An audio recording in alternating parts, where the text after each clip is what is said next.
बिस्मिल्लाहिर्रहमानिर्रहीम। अस्सलाम वालेकुम स्टूडेंट्स। तो आज हम बीएससी मैथमेटिकल मेथड्स का चैप्टर नंबर 10 स्टार्ट करेंगे, जिसमें हम सीखेंगे कि हायर ऑर्डर इक्वेशंस जो होती हैं उनकी डिफरेंशिएशन हमने कैसे करनी है। ठीक है, तो इसकी सबसे पहले हम कुछ इसके केसेस पढ़ेंगे, इसके कुछ टाइप्स हैं, उसके बाद कुछ केस हैं, तो उनको हम लर्न करने के बाद फिर हम नेक्स्ट जो एक्सरसाइज 10.1 है उसको स्टार्ट करेंगे जी। तो सबसे पहले हमारे पास है homogeneous differential equation and non homogeneous differential equation. ये तो आप पहले भी इसको पढ़ चुके होंगे कि जो होमोजीनियस डिफरेंशियल इक्वेशन है वो ऐसी इक्वेशन कहलाती है, उस इक्वेशन को होमोजीनियस डिफरेंशियल इक्वेशन बोलते हैं जिसमें हमारे पास जो गिवन फंक्शन है एफ ऑफ एक्स वो ज़ीरो के इक्वल हो, तब हम उसे बोलेंगे कि ये होमोजीनियस इक्वेशन है। And if f of x not equal to zero then given differential equation is called non homogeneous differential equation. तब हम अगर तो फंक्शन जो है वो आपके पास ज़ीरो के इक्वल नहीं आ रहा, तब हम उसे बोलेंगे कि हमारे पास नॉन होमोजीनियस डिफरेंशियल इक्वेशन है। उसके बाद है लीनियर डिफरेंशियल इक्वेशन। अब लीनियर डिफरेंशियल इक्वेशन में देखेंगे कि क्या आता है कि linear differential equation with constant coefficients. अगर लीनियर डिफरेंशियल इक्वेशन को अगर हम कांस्टेंट कोएफिशिएंट्स के थ्रू देखें, तब हमारे पास इसकी टर्म्स क्या आती हैं, a n d n y over d x n plus a one d n minus one over d x n minus one y plus up to this. ठीक है, इज इक्वल टू ज़ीरो। ये हमारे पास linear differential equation है। Constant coefficients का मतलब है कि आपके पास जो ए है, यहाँ पे आपके पास कोई सभी कांस्टेंट नंबर हो सकता है। आप फॉर एग्जांपल आपके पास कोई सा जो है ट्रिग्नोमेट्रिक फंक्शन हो सकता है, कोई अलजेब्रिक फंक्शन भी हो सकता है।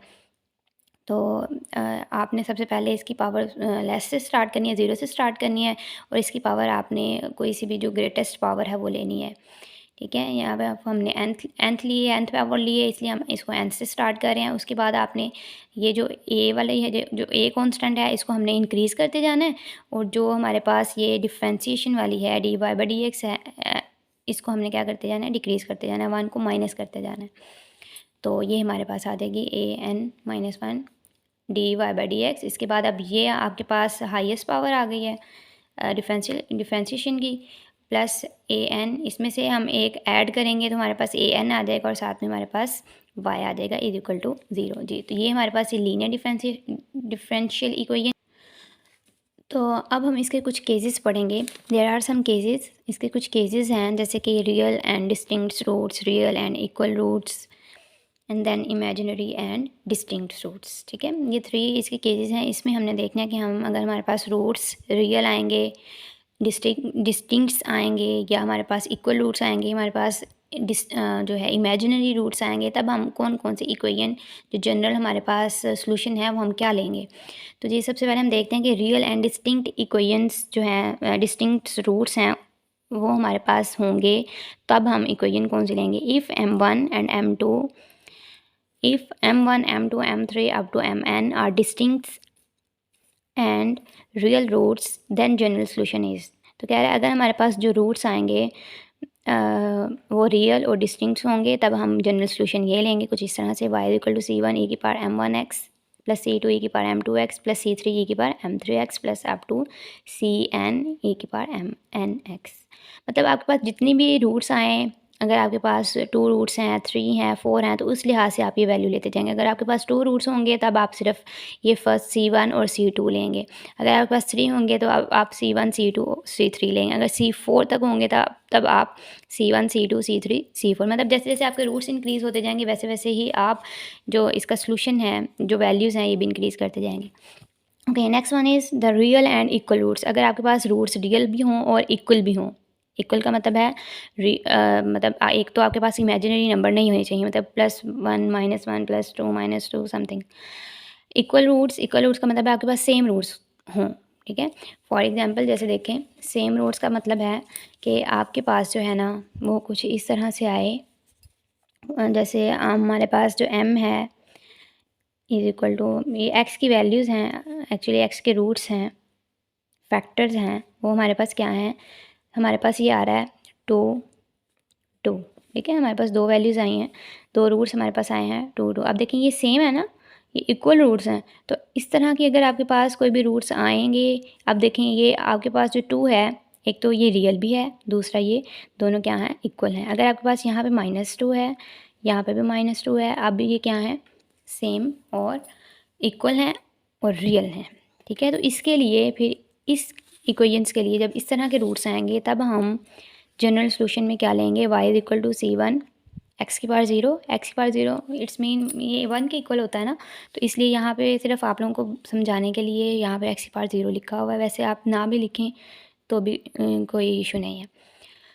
तो c1 x⁻0 plus c2 x⁻1। उसके बाद अगर आपके पास अगर 2 वैल्यूज़ हैं तब आप ये लेंगे, ठीक है, ये c1 और c2 तक। और अगर आपके पास 3 वैल्यूज़ हैं फिर आप लेंगे c1 plus c2x plus c3x², ठीक है। जैसे देखें इस तरह से हम कुछ लिखेंगे इसका, ये जो हमारे पास y है वो हमारे पास आ जाएगा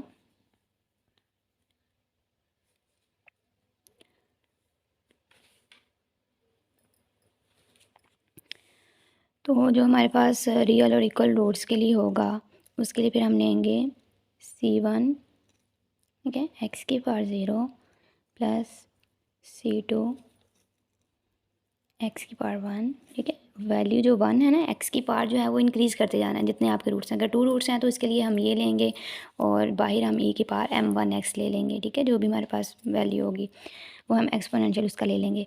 अगर हमारे पास 3 वैल्यूज़ हैं तो इसको हम इंक्रीज़ कर देंगे, हो जाएगा c3 और x⁻ भी 1 + 1 करेंगे तो हमारे पास आ जाएगा यहाँ पे 2।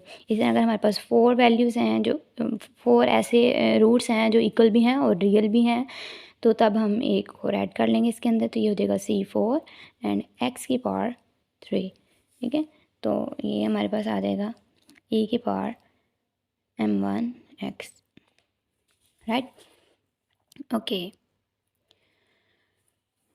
If m1 = m2 = m3 are real roots then general solution is. अब हमारे पास पहले हमने देखा कि हमारे पास जो रूट्स हैं वो 2 थे, तो हमने m1 और m2 लिया, तब हमने ये 2 वैल्यूज़ ली। अब अगर हमारे पास रूट्स 3 आ गए हैं, m1 m2 m3 है, तब हम क्या लेंगे, तब हम इसका जनरल सोल्यूशन है वो हम ये लेंगे, ठीक है। जब जैसे भी मैंने आपको बताया अगर 4 हैं तो इसके अंदर एक और हम ऐड कर देंगे c4 x⁻3 आ जाएगी।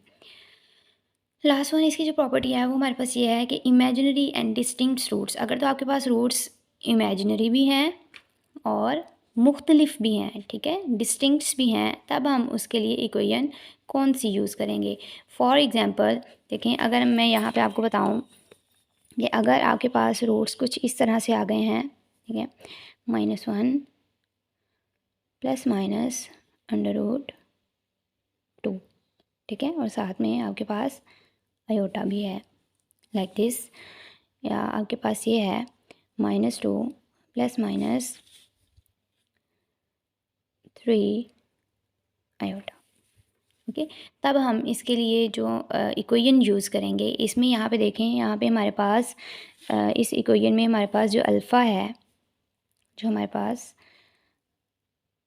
अल्फ़ा की वैल्यू है वो हमारे पास है -2,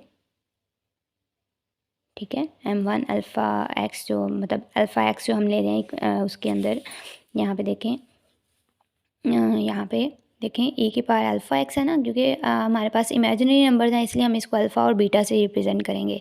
तो हमारे पास बाहर देखें वैल्यू हमारे पास क्या आ रही है, e⁻α x into c1 cos βx plus c2 sin βx। इसलिए अल्फ़ा की जगह पे अल्फ़ा की वैल्यू पुट कर देंगे, बीटा की जगह पे बीटा की वैल्यू पुट कर देंगे।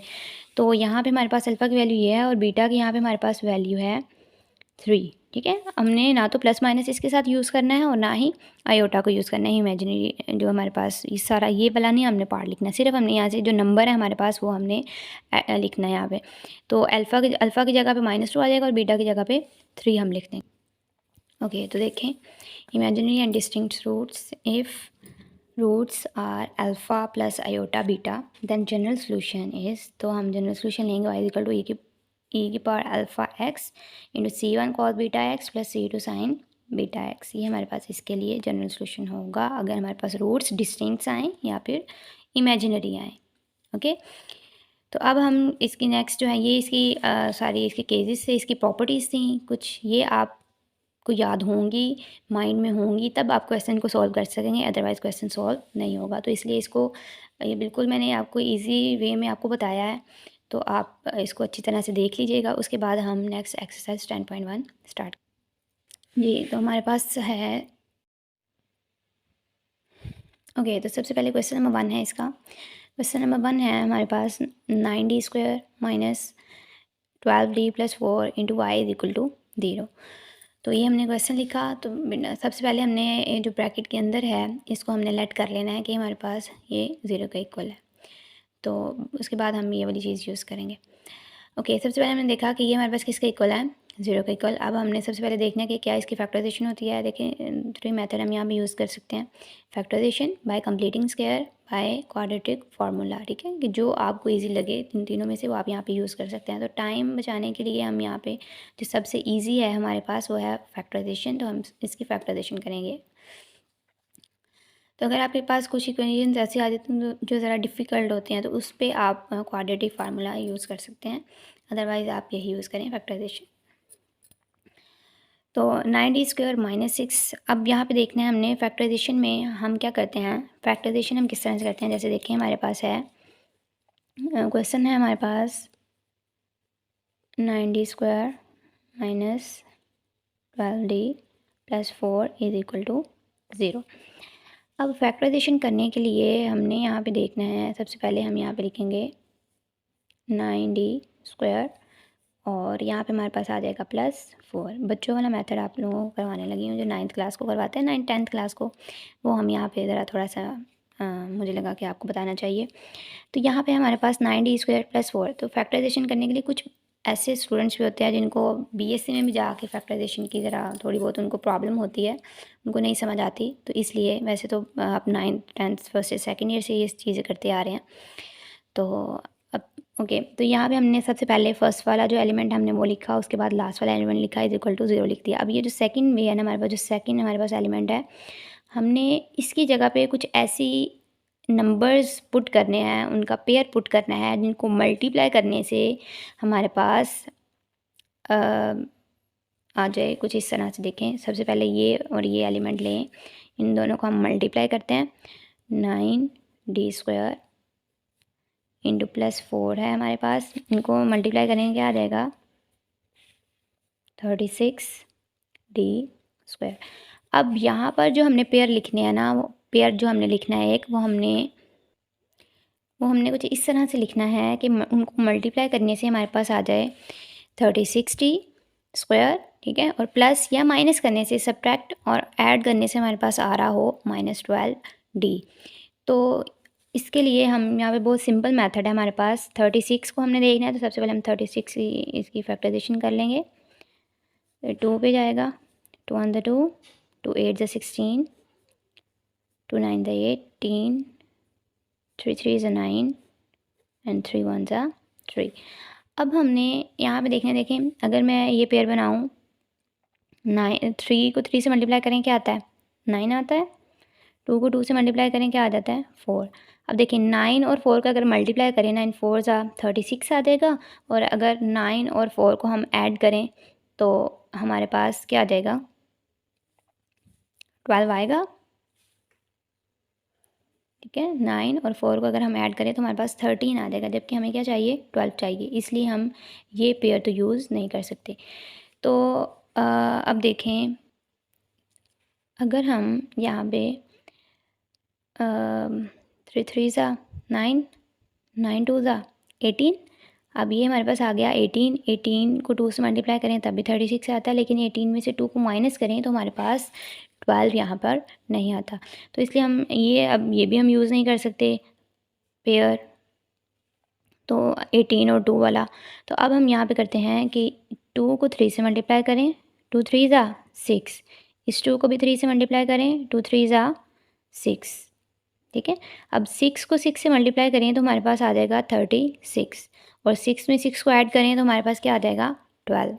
तो इसलिए लिहाजा हम यहाँ पे पुट करेंगे 60 एंड 60, ओके। अब देखें, अगर हम देखें मल्टीप्लाई में, तो हमें 36 चाहिए ना, मल्टीप्लाई करने से हमारे पास क्या आना चाहिए 36, D square plus 36 D square. तो 6 6 36, डी को डी से मल्टीप्लाई करेंगे तो डी स्क्वायर आ जाएगा।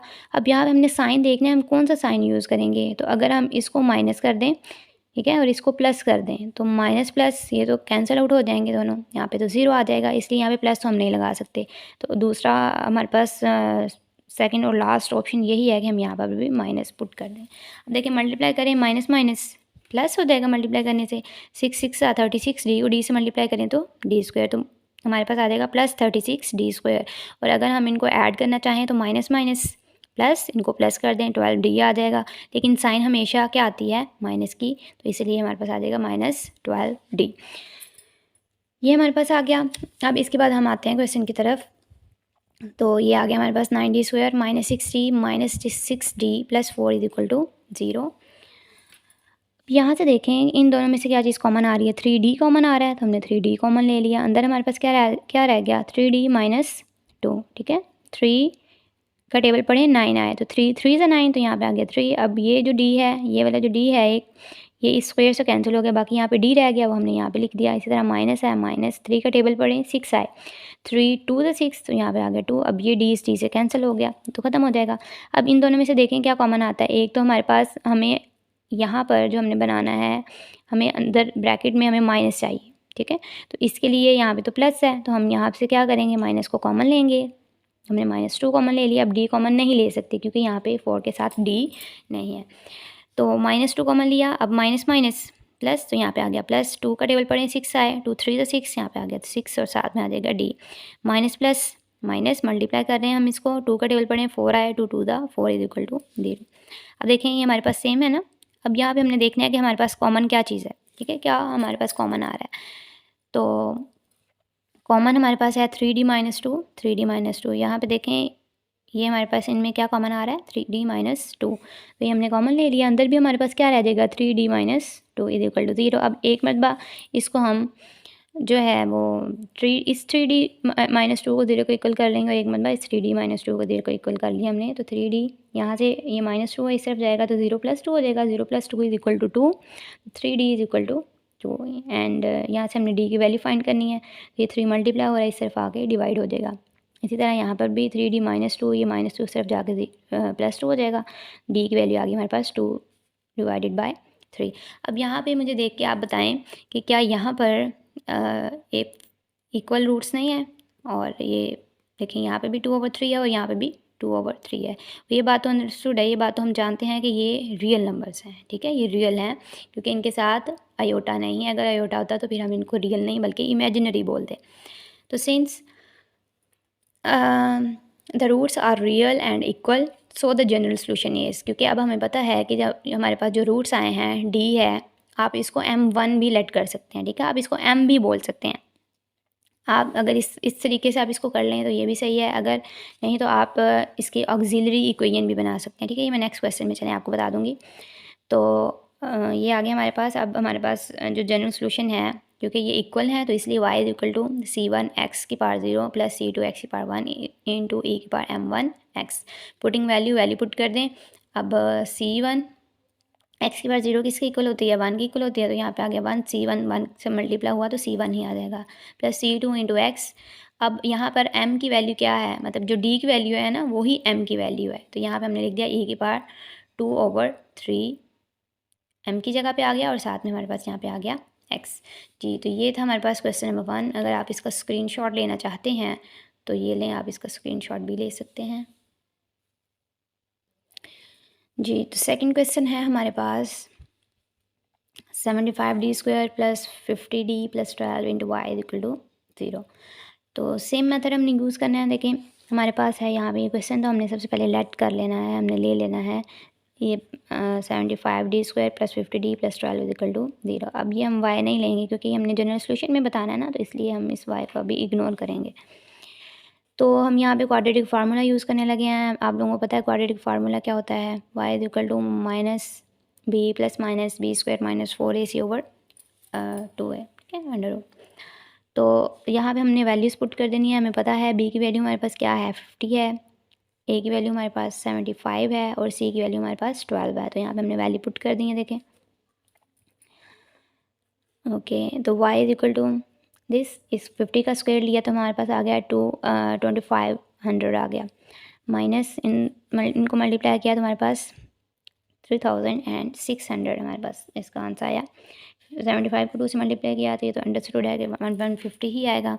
तो y इज इक्वल टू अब 3600 में से हमने 2500 को माइनस किया, सब्ट्रैक्ट किया तो हमारे पास आ गया -1100। अब यहाँ पे जो 1100 है इसकी अगर हम फैक्टराइजेशन करें, इसकी फैक्टराइजेशन करने की ज़रूरत नहीं है, सिंपल हम इसको लिख लेंगे 100 को अगर हम 11 से मल्टीप्लाई करें तो हमारे पास क्या आता है 1100 आता है। और माइनस के ऊपर भी हमने जो स्क्वायर रूट है उसको सेपरेट कर लिया है। तो इसके बाद 100 किसका स्क्वायर होता है 10 का स्क्वायर होता है।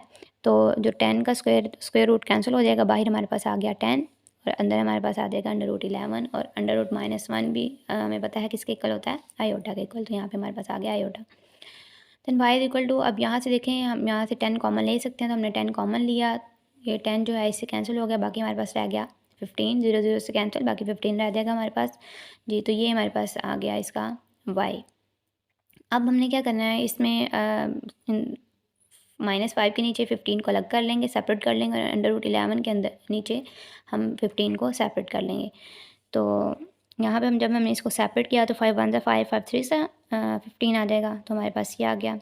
अब यहाँ पे देखें ये हमारे पास क्या है अल्फ़ा की वैल्यू है, ठीक है, ये अल्फ़ा की वैल्यू है और ये हमारे पास किसकी वैल्यू है बीटा की वैल्यू √11/15। तो ये वैल्यूज़ जो हैं अल्फ़ा और बीटा की जो वैल्यूज़ हैं ये हम पुट कर देंगे, सोल्यूशन लेंगे पहले उसके अंदर पुट करेंगे। अब देखें हम सोल्यूशन जी, तो हमारे पास जो रूट्स हैं वो इमेजिनरी हैं। सो द जनरल सोल्यूशन इज़, अब हम जनरल सोल्यूशन इसके लिए क्या लेंगे, आपको पता है इमेजिनरी के लिए हम लेते हैं y equal to alpha x into C1 cos beta x plus C2 sin beta x. तो वैल्यूज़ पुट कर दें।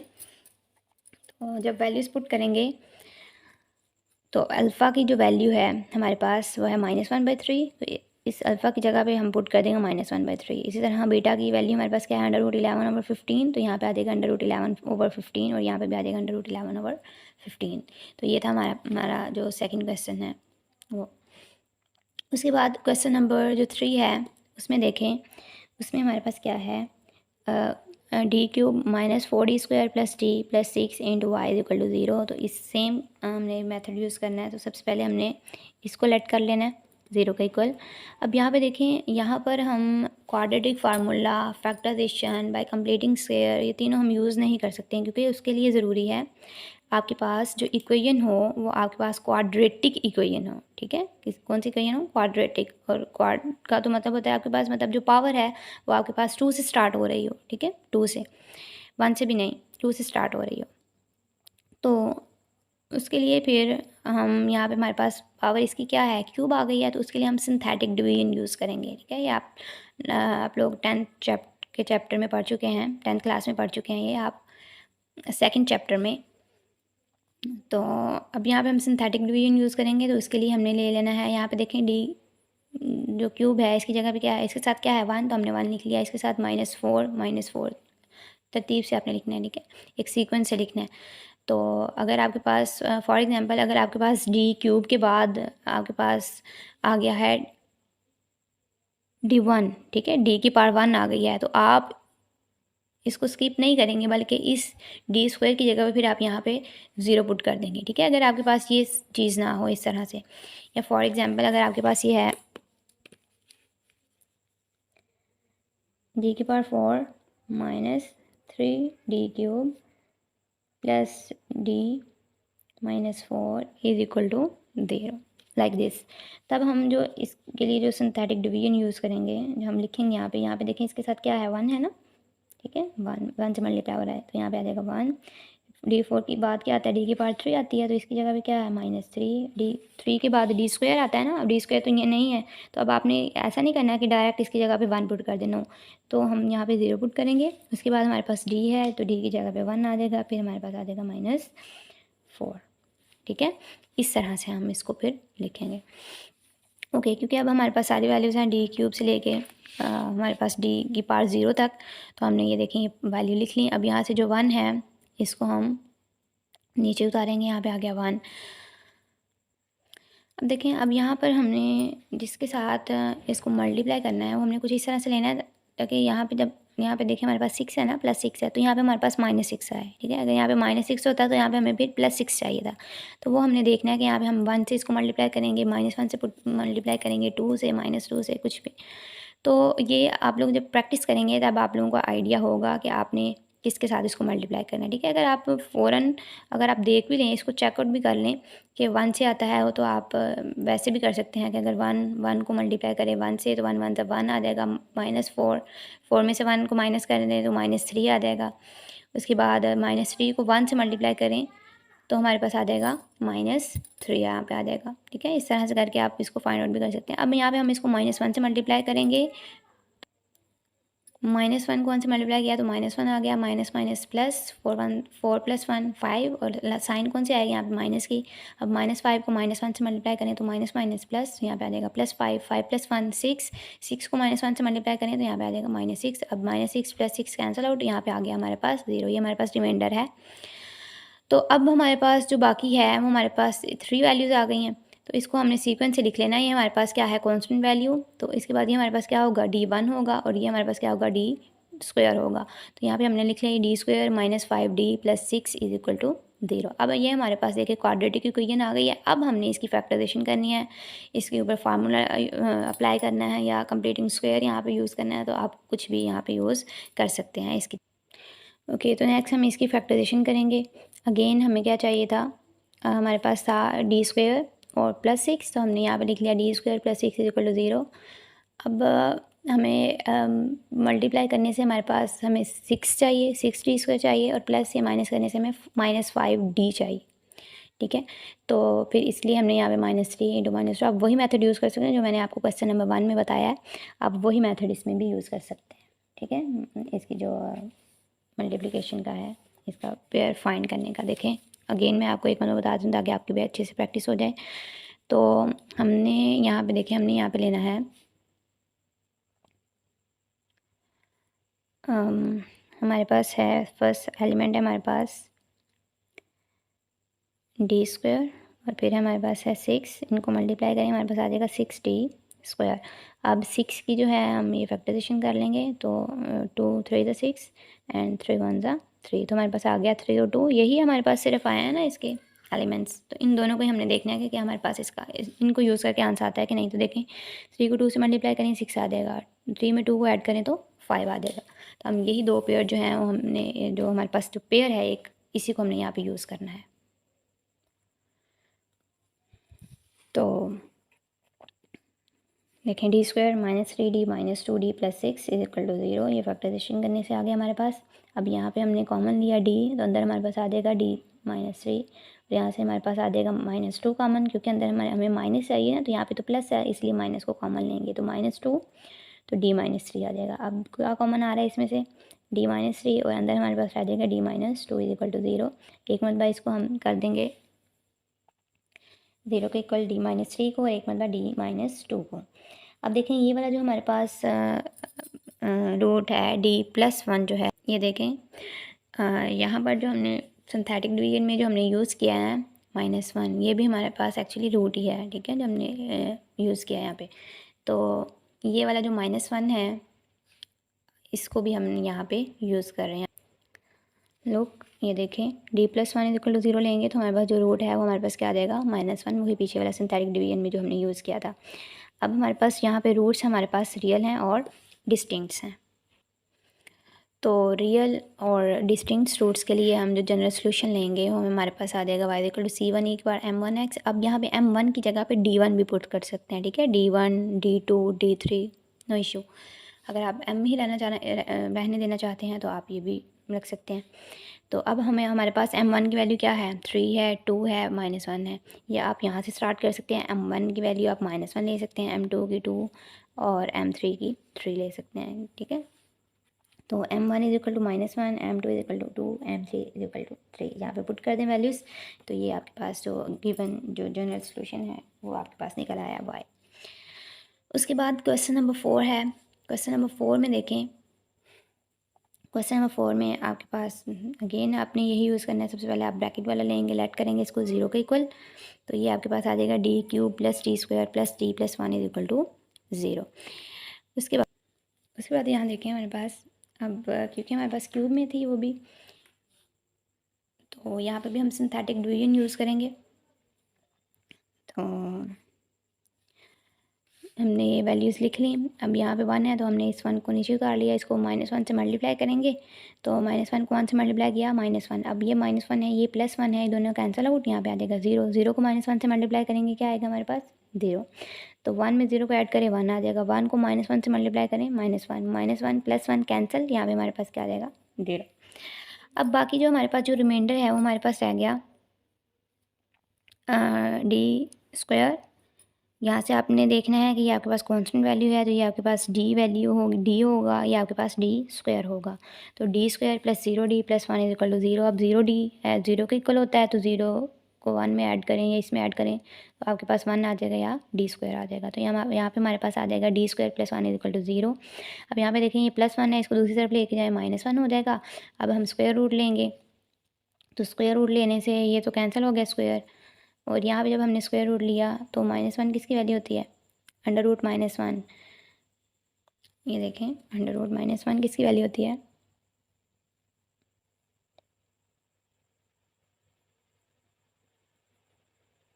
इज इक्वल टू आयोटा की वैल्यू होती है। ठीक है, और प्लस माइनस हमने इसलिए साथ लगाया है क्योंकि जब हमने यहाँ से जब एक तरफ से स्क्वायर को ख़त्म करें तो दूसरी साइड पे लाजमी हम जो है वो प्लस माइनस यूज़ करते हैं, और दूसरा रूट हमारे पास आ गए यहाँ पे -1, तो ये दो हमारे पास रूट्स आ गए हैं।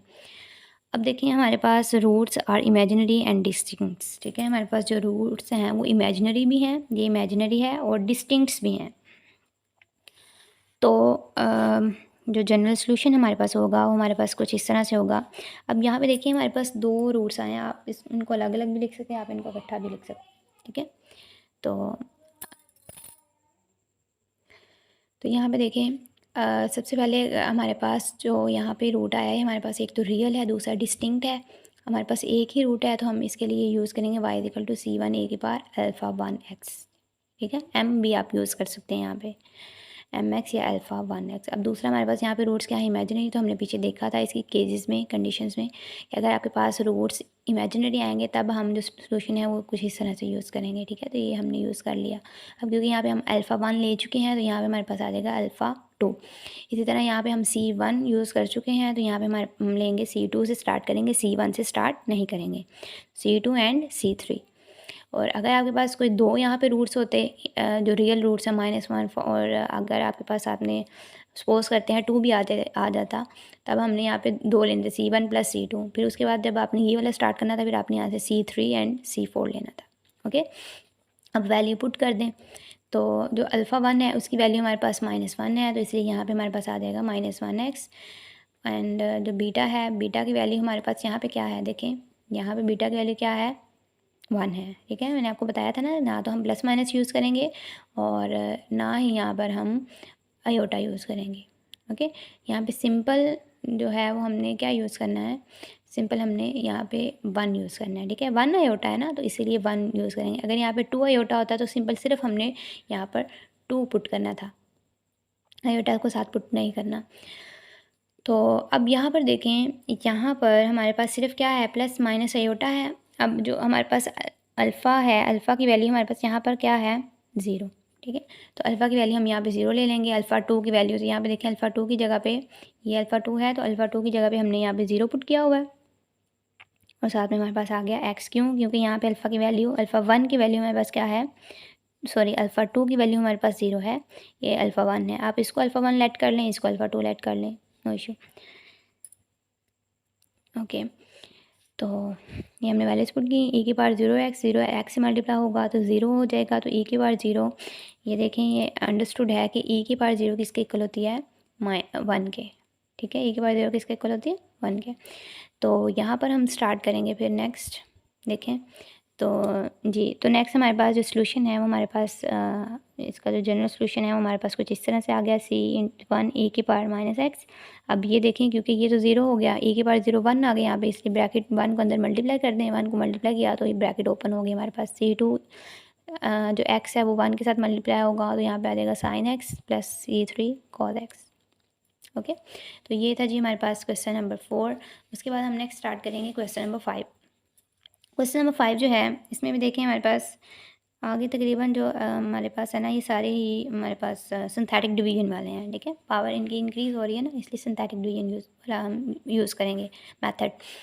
तो सबसे पहले हमने इसमें क्वेश्चन नंबर 5 में भी हमने सबसे पहले लेट कर लिया d³ minus 6d² plus 12d minus 8 is equal to 0। अब यहाँ पे हम सिंथेटिक डिवीजन यूज़ करेंगे क्योंकि पावर जो है वो क्वाड्रेटिक नहीं है।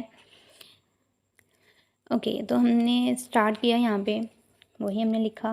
सबसे पहले d³ के साथ हमारे पास 1 है, d² के साथ माइनस 6, d के साथ प्लस 12 और कॉन्स्टेंट हमारे पास 8 है, हमने लिख लिया। अब इसको हम 2 से मल्टीप्लाई करेंगे, यहाँ पे हम 2 लेंगे रूट, तो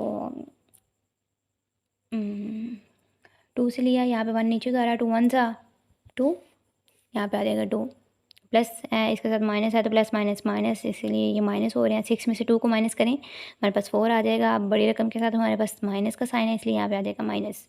अब -4 को 2 से मल्टीप्लाई करें, यहाँ पे आ गया -8। 12 में से 8 निकाला, 4 4 2 सा 8 प्लस 8, ये दोनों कैंसिल हो गए, यहाँ पे हमारे पास आ गया 0। अब रिमाइंडर हमारे पास क्या है, d² minus 4d plus 4 is equal to 0।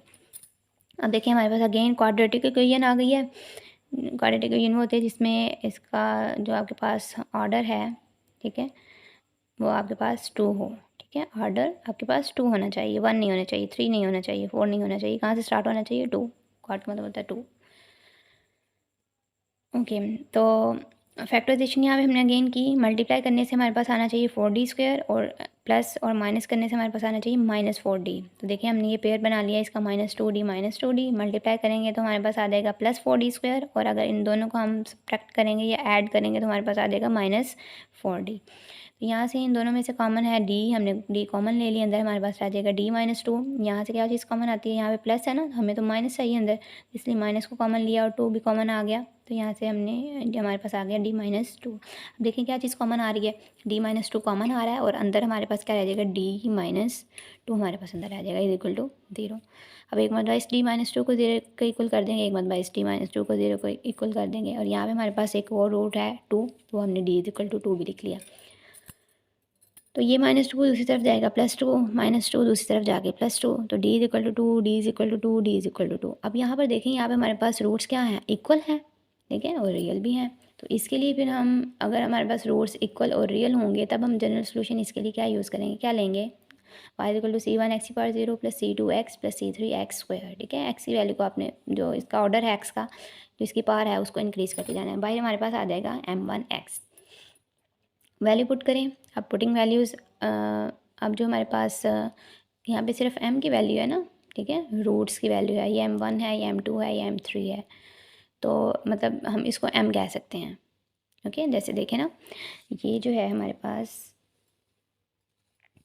यहाँ पर अगर मैं आपको बताऊँ तो देखें, जो m1 है ये बराबर है m2 के, ठीक है, यहाँ पे जो 2 है वो इक्वल है 2 के, और ये 2 किसके इक्वल है, 2 के, तो m1 is equal to m2 is equal to m3। तो हम कह सकते हैं कि m1 m2 m3 इक्वल हैं, तो हम कह सकते हैं कि ये जो तीनों हैं ये किसके इक्वल हैं, m के, तो लिहाजा यहाँ पे हम सिर्फ 2 भी पुट कर सकते हैं। ओके, सिर्फ यहाँ पे आप यहाँ पे लिख लें m जी। तो जनरल सोल्यूशन हमारे पास आ जाएगा y is equal to c1, ये आ गया हमारे पास, वैल्यू पुट किया तो m की वैल्यू हमारे पास क्या है, 2 है, तो हम यहाँ पे लिख लेंगे, इसको पहले लिख लें, तो e की पावर यहाँ पे आ जाएगा 2x, ये आ गया c1 plus c2x plus c3x²। Okay, यहाँ तक थे हमारे पास क्वेश्चन नंबर 6 क्वेश्चन हमारे सॉल्व हो चुके हैं। अब हम नेक्स्ट क्वेश्चन कर लेते हैं, क्वेश्चन नंबर 6। यहाँ पे देखें, यहाँ पर भी क्यूब से स्टार्ट हो रहा है, तो इसका मतलब है यहाँ पर भी हम कौन सी यूज़ करेंगे, कौन सा मेथड यूज़ करेंगे, सिंथेटिक बाय सिंथेटिक डिवीजन। ठीक है, ओके, तो स्टूडेंट्स देखें, यहाँ पे हमारे पास ये है d³ plus -6d² plus 3d plus 10, तो हमने जब सिंथेटिक डिवीजन यूज़ करेंगे तो ये हमने यहाँ पे लिख लिया इसको।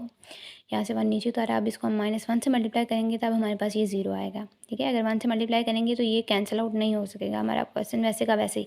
एक्चुअल में हम करते हैं कि इसलिए सिंथेटिक डिवीजन सिर्फ इसलिए यूज़ करते हैं ताकि हमारे पास कोई एक वैल्यू जो है वो हमारे पास कैंसिल हो सके, क्योंकि यहाँ पे 4 है ना, देखें 3 है ना यहाँ पे वैल्यू इसकी डी की पावर। अगर हम ए को कैंसिल कर दें तो हमारे पास कहाँ से स्टार्ट होगी, फिर स्क्वायर से 2 से स्टार्ट होगी। इसलिए हम सिंथेटिक डिवीजन को यूज़ कर रहे हैं ताकि हमारे पास कोई एक वैल्यू ख़त्म हो जाए और हमारे पास स्क्वायर में आ जाए, ठीक है। ये क्वेश्चन जो है, जो फंक्शन जो है ये हमारे पास स्क्वायर में आए, इसलिए हम सिंथेटिक डिवीजन यूज़ कर रहे हैं।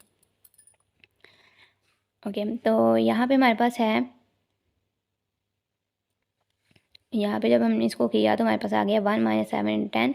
तो यहाँ पे इसको हमने लिख लिया, इक्वेशन की फॉर्म में लिख लिया। तो अब इसकी फैक्टराइजेशन करेंगे, अगेन मल्टीप्लाई करने से हमारे पास हमें चाहिए 10d² + 10d² और प्लस और माइनस करने से हमें चाहिए -7d। तो ये बिल्कुल सीधा सा है कि 5 और 2 को मल्टीप्लाई करें, 5 2 था 10 आ जाएगा, 5 में 2 को ऐड करें तो 7 आ जाएगा। तो ये देखिए हमने किया, यहाँ पे हमारे पास रूट्स आ गए, d - 5 × d - 2। अब एक 1/2 को 0 को इक्वल कर दें, एक 1/2 को 0 को इक्वल कर दें। दूसरा जो थर्ड रूट है वो हमारे पास आ गया -1। तो ये देखिए हमारे पास आ गया, हमारे पास 3 रूट्स आ गए हैं, 5 2 एंड -1। तो सिंस रूट्स हमारे पास रियल हैं और डिस्टिंक्ट हैं, ठीक है, एक तो रियल हैं, दूसरा ये मुख्तलिफ है ना, सबसे सारे क्या हैं, एक दूसरे से डिफरेंट हैं, डिस्टिंक्ट हैं।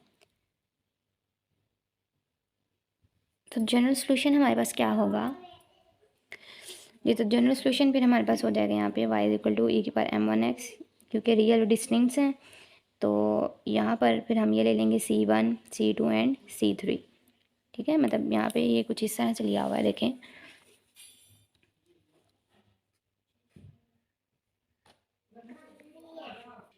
देखें तो यहाँ पे हमारे पास आ जाएगा C1 m1x plus C2 e⁻m2x plus C3 e⁻m3x,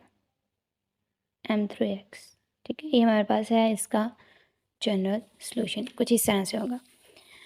तो या हम सिंपल m1 भी ले सकते हैं, इसको मल्टीप्लाई कर दिया हमने C1 के साथ, C2 के साथ, C3 के साथ। तो अब यहाँ पे हमने लिख लिया कि m1 की वैल्यू हमारे पास -1 है, m1 की वैल्यू हमारे पास अगेन 2 है और हमारे पास है 5, ठीक है। या आप m1, जैसे मैंने अभी आपको बताया, आप m1 m2 m3 भी ले सकते हैं। तो वैल्यूज़ पुट कर दिया अब, तो ये देखिए हमने जब वैल्यू पुट की तो हमारे पास m1 की वैल्यू हमारे पास आ गई, m1 की जगह पे आ गया माइनस, m2 की जगह पे हमारे पास आ गया अगेन m की जगह पे हमारे पास आ गया 2 एंड देन e⁻5। तो ये हमारे पास है इसका जनरल सॉल्यूशन। ओके, तो स्टूडेंट्स ये हमने 10.1 एक्सरसाइज 10.1 के हमने फर्स्ट 6 क्वेश्चंस किए हैं। अब नेक्स्ट वीडियो में हम इसका क्वेश्चन नंबर 7 से स्टार्ट करेंगे। तो